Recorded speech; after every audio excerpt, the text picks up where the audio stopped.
নমস্কার বন্ধুরা, মুনমুনের পাঁচ ফোড়ঙে সকলকেই স্বাগত। আজ আমরা শিখে নেব পনির স্টাফড সাবুদানা বড়া। আর আজকে আমরা এই রেসিপিটা শিখব একেবারে বিনা তেলে, মানে বুঝতেই পাচ্ছেন কতটা হেলদি বানাবো আমরা। আপনারা ইভিনিং স্ন্যাক্স হিসাবে বানাতে পারেন, কিংবা ফাস্টিং এর দিন মানে উপোসের দিনও কিন্তু আপনারা এটা বানিয়ে খেতে পারেন। তাহলে চলুন শিখে নিই পনির স্টাফড সাবুদানা কাটলেট বা বড়া। আমি এর জন্য নিয়েছি একদম ছোট দানার সাবুদানা, যেটা হাফ কাপ।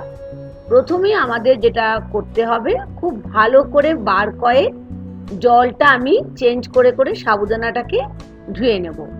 দেখেছেন একদম ধুয়ে নিলাম পরিষ্কার করে, আর নিয়ে নিলাম হাফ কাপ জল। যেহেতু হাফ কাপ সাবুদানা নিয়েছি, হাফ কাপ জল দিয়ে আমি আধ ঘন্টা এটাকে ভিজিয়ে রাখলাম। আর আধ ঘন্টা পরে ফেরত এলাম, দেখুন কি সুন্দর এটা সাবুদানাটা একদম ভালোভাবে সোক হয়ে গেছে, পুরো ফুলে উঠেছে। এখন আমি একটা বোল নিলাম, তার মধ্যে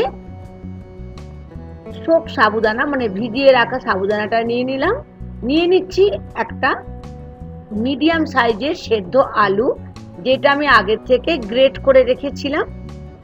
সাবুদানা হাফ কাপ নিয়েছি বলে আলুটা আমি মিডিয়াম সাইজে নিয়েছি হাফ কাপ গ্রেটেড পনিরটাকে আমি গ্রেট করে নিয়েছি, এটা আমি হাফ কাপের মতো নিয়েছি।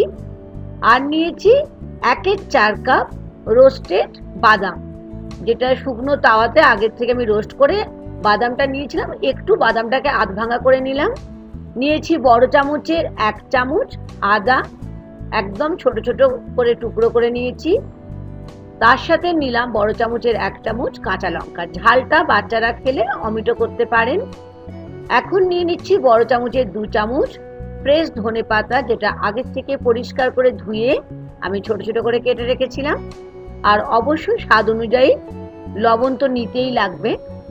এখন বেশ ভালো করে সাবুর সাথে মানে সাবুদানার সাথে সেদ্ধ আলু, গ্রেটেড পনির, বাদাম আর কাঁচা লঙ্কা, ধনে পাতা খুব ভালো করে লবণের সাথে আমি এটাকে মিশিয়ে নিচ্ছি।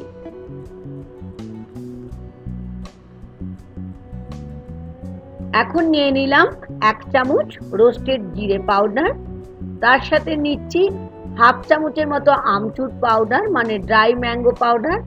যদি না থাকে তাহলে এখানে লেবুর রস ব্যবহার করতে পারেন 1 চামচ।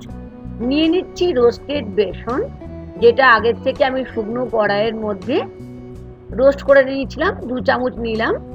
তার সাথে নিচ্ছি বেশ খানিকটা পুদিনা পাতা। পুদিনা পাতাটা কিন্তু অপশনাল, তবে দিলে খেতে খুবই ভালো লাগবে। এই সব কিছু দিয়ে এখন বেশ ভালো করে একটু সময় নিয়ে আমাদের মিশ্রণটিকে ভালো করে আমাদের মেখে নিতে হবে। এটা ভীষণই একটা হেলদি রেসিপি, কারণ আমরা এখানে কোনো তেল ব্যবহার করব না। দেখছেন খুব অল্প পরিমাণে আমি ঘি নিয়ে নিলাম হাতের তালুতে। এখন আমি ছোট ছোট করে মিডিয়াম সাইজের, একদম ছোট বানাবো না, মিডিয়াম সাইজের একটা করে বল বানাবো। দেখে নিন কেমন ভাবে বানাচ্ছি। তারপরে হাতের তালুর মধ্যে নিয়ে বেশ ভালো করে বলটাকে আমি কাটলেটের শেপে, ঠিক এরকম ভাবে কাটলেটের শেপ দিয়ে দিচ্ছি। আপনারা আপনাদের ইচ্ছা মতো সাইজও বানাতে পারেন, তবে আমি বানাচ্ছি কাটলেটটা গোল। ঠিক এরকম ভাবে সমস্ত পনির সাবুদানার যে কাটলেটগুলো বানাবো, একদম এরকম ভাবে রেডি করে নিচ্ছি। কেমন লাগছে আজকের রেসিপি? একটু অন্য ধরনের এবং একটু নতুন ধরনের, কারণ সাবুদানার কাটলেট তো আমরা খেয়েই থাকি আলু আর বাদাম আর এসব দিয়ে, তবে পনির দিয়ে দিলে এটা আরো হেলদি হয়ে যাবে। এখন রেডি হয়ে গেছে ফ্রাই করবার জন্য, তবে আমি এটা ডিপ ফ্রাই করব না। গ্যাস ওভেন জ্বালিয়ে আমি ননস্টিকের একটা ফ্রাই প্যান নিলাম। অবশ্যই চেষ্টা করবেন ননস্টিকের ফ্রাই প্যান নিতে।